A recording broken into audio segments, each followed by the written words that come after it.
1 week ago, I finished my first Godot tutorial project. Instead of stopping there, I wanted to see if I could actually build something of my own, and this is the result.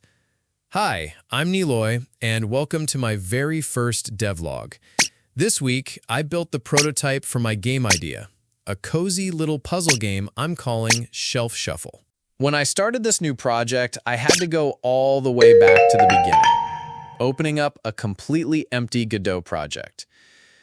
At first, it was nothing more than a messy prototype, just some colored blocks moving around.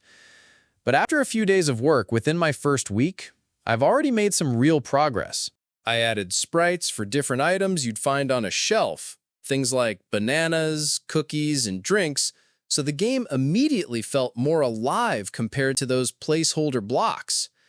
I also started putting together the basic functions that make the gameplay work, and even began building out the menu system. So, within just my first week, the game has grown from nothing into a small, working demo. It's still simple, but it's starting to take shape.